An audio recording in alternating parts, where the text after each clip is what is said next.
Guys, Massey 1105 driver here. Give you a little corn update. I'm at the far end of the last field I planted on June 2nd.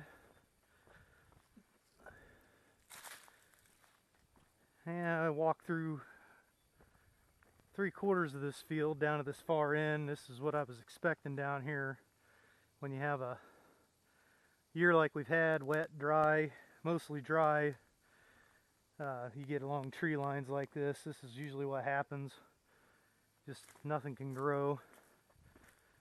Doesn't get the sunlight in the morning like it needs, and those trees really suck up the moisture, so I'm not surprised at this end. This has happened before. Overall, the corn, I'm not impressed with it. It's not looking horrible, but it doesn't look excellent either. Down on this end, I figured this end would look the same as this, or this north side would look the same as the east end, but it doesn't look too bad. If you go, there's a little spot down there where it's kind of crappy, but then it gets tall down there about 3/4 of the way down the field. So I don't know. I've kind of got some mixed feelings on side dressing. I just think it was a bad year to try and change things up on side dress. Whether or not it's going to benefit, I have no idea. What I'm seeing is a lot of damage. That's what's got me concerned. Whether the benefit of it's going to outweigh the damage. I don't know what kind of... I'm assuming this was knifed in. I don't know for sure. This would have been the shortest corn that I had at the time of side dress. So I would have thought they could have got in and knifed it. And I don't know if they use a 6-row, 12-row or what, but it just seems to me that there's a lot of spots where there's tire damage. And I apologize here. I'm going to walk through here a little ways and then cut across and try and get to the edge. It just seems like there's an awful lot of spots as I came down through where rows get crisscrossed and whatnot with the way it gets planted, and it just seemed like there was an awful lot of bare spots where the corn had been run down. I'm going to get in a row here. Where the tires ran it down, you know, when it was... This probably would have only been foot or so tall when it was side dressed. I'm thinking they knifed it in because I see a slit here. There's a slit in this row. I didn't see much. There's one too. Okay, well, let's see, like this spot here. I walked this field about 2 weeks after planting, and I had pretty good emergence and whatnot. There's spots here and there where you get skips and gaps, but for the most part it was pretty good. But you get here's a row wiped out for 30 feet, and I guess the only thing I can think is a sprayer, or however they did this. These rows get a little jumbled over here because I started on this side of the other side of the field. I worked from north to south across here, and when you get to the edge, it doesn't work out perfect, and you get some overlap and whatnot. And here's another spot. It just seems to me like when it came down through here, it just wiped out where it couldn't get in between the rows. And I never had to worry about any of this with pre-emergent spray and putting the nitrogen on at spraying time, because there was nothing up to run over. The only thing you had to worry about was if they drove over where you had a row planted, maybe compacting the soil and the seed not emerging.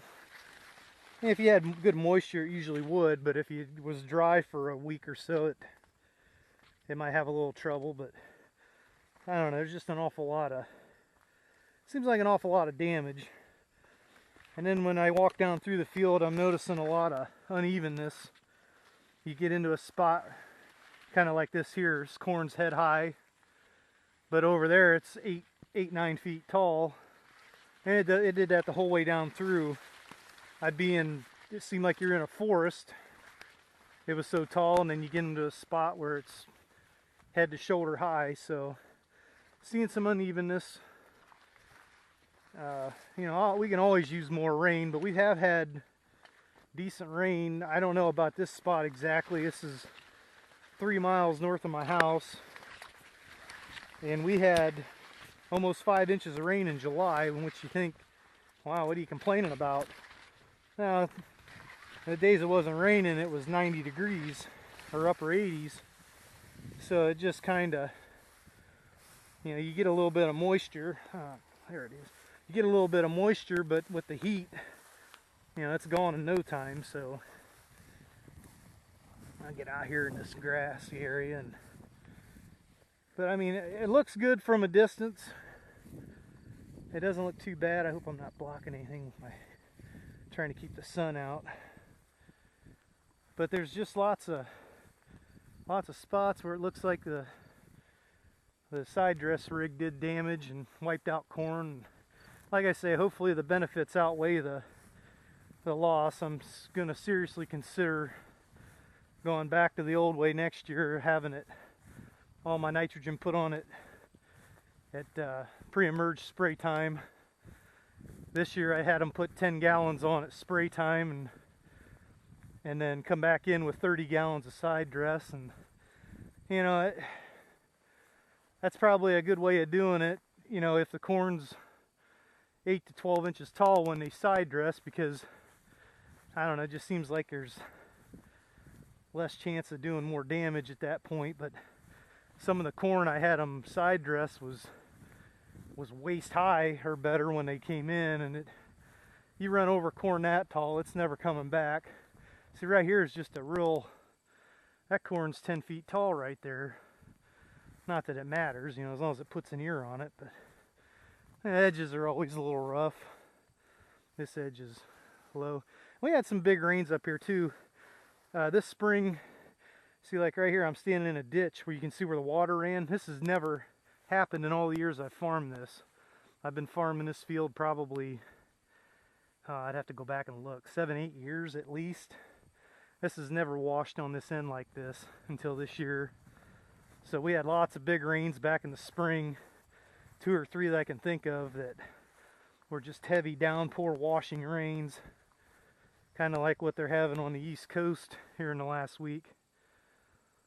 But it looks like the side dress rig drove in here somewhere, because there's you know, it almost looks like tire tracks going in there before they got turned. And the thing that stinks on doing that is about every field I farm is a odd shaped or lots of headland or whatever. It's not ideal stuff.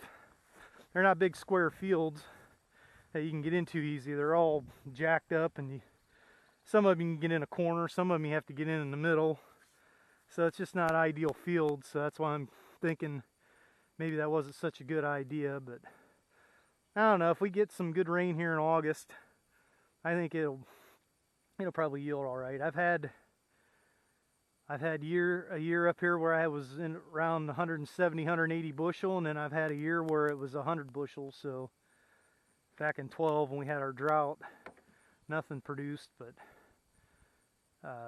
you know, I'm trying to think, the last time I had corn in here would have been 2015. I can't remember what it yielded. I want to say 140-ish, but I can't remember. It might have been more than that. I'm not sure. It wasn't much more than that if it was. But so anyhow, this is just a little corn update. Like I said, this was the last field I planted, so that's why it hasn't been in tassel a week yet. And some of that hasn't even tasseled yet because of the unevenness. So, but anyhow, it's just a quick one here, or fairly quick. And I'll have more to come here. Like I say, I want to do a video or two on how I got into farming and why I do it and all that good stuff. So stay tuned for that. I'm still thinking on how I want to do that. but it'll be coming soon. So thanks for watching. I'll talk to you later.